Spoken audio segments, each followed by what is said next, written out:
Hello everyone.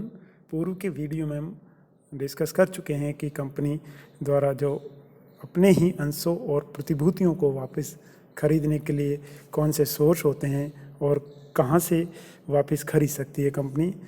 इसके अलावा उनके बीच में जो दो वापस बाईबैक करने का जो खरीदी का बीच में जो समय अंतराल है 1 ईयर्स का गैप होना चाहिए। इसके अलावा सोर्सेज क्या क्या होते हैं जिनके द्वारा कंपनी उन्हें अपने बाईबैक कर सकती है अंशों का विद्यमान अंशधारियों से।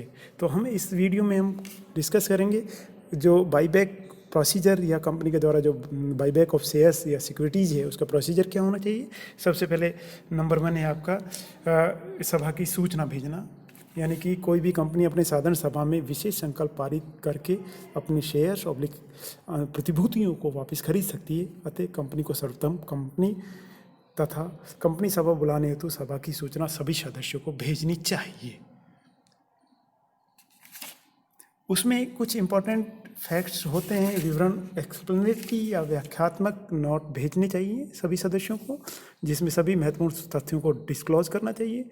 वापस खरीद की आवश्यकता क्यों हो रही है बताना चाहिए। वापस खरीद की जाने वाली प्रतिभूतियों का वर्ग या टाइप्स क्या होगा, किस प्रकार की प्रतिभूतियों को वापस खरीदा जाएगा। वापस खरीद के लिए निवेश की जाने वाली राशि कहाँ से आएगी। वापस खरीद की समय सीमा क्या होगी। वो सारे की सारी चीज़ें एक्सप्लेनेड नोट के साथ में देते हुए मीटिंग की सूचना दी जाती है। सेकंड वन है आपका विशेष पास डे स्पेशल रेजोल्यूशन। सभा में अंशों की वापस खरीदने का अधिकार देने वाला विशेष संकल्प पारित कर दिया जाना चाहिए। यहाँ उल्लेखनीय है, यदि वापस खरीद की राशि कंपनी के प्रदत्त पूंजी तथा स्वतंत्र संचय की राशि के 10% की सीमा में आती है तो कंपनी को साधारण सभा बुलाने एवं विशेष संकल्प पारित करने की आवश्यकता यहाँ नहीं होती है।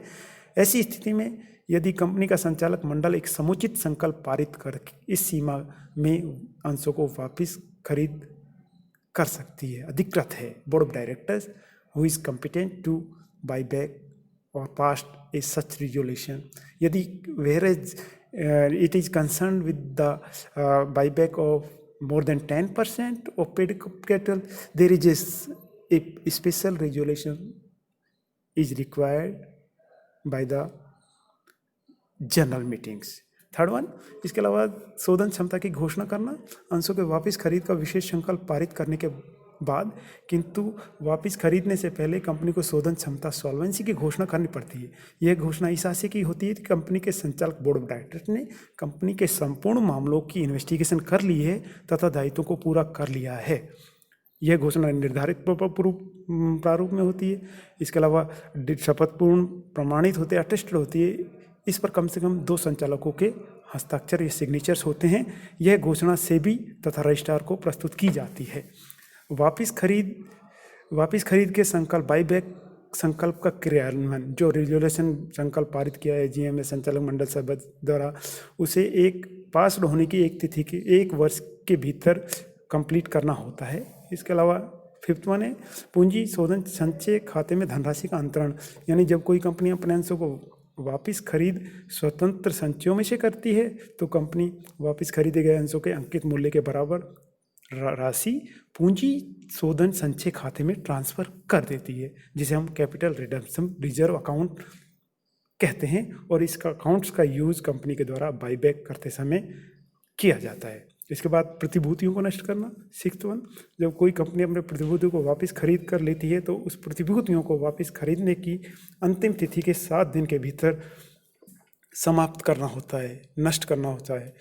7th वन, उसी प्रकार के अंशों या अन्य सिक्योरिटीज हैं उसका आगे भविष्य में निर्गमन नहीं किया जाना चाहिए।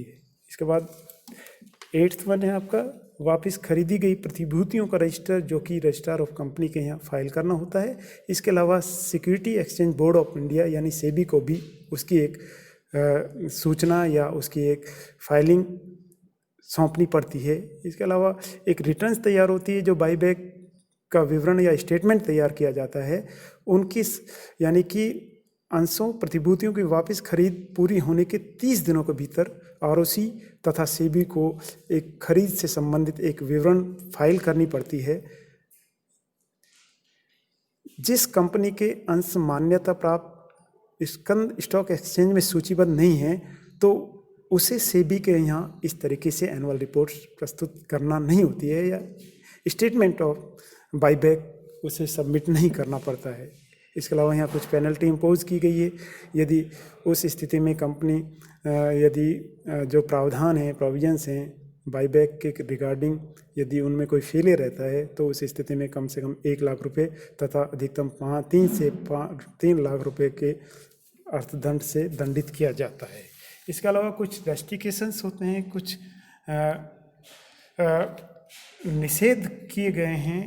उन निषेध की स्थिति में कंपनी बाईबैक नहीं कर सकती है, जो सेक्शन 70 के अनुसार, यानी कि यदि किसी कंपनी सहायक कंपनी के माध्यम से बाईबैक करना चाहती है, जिसमें स्वयं ही सहायक कंपनी है, कंपनी भी शामिल है, उस स्थिति में कंपनी बाईबैक नहीं कर सकती है।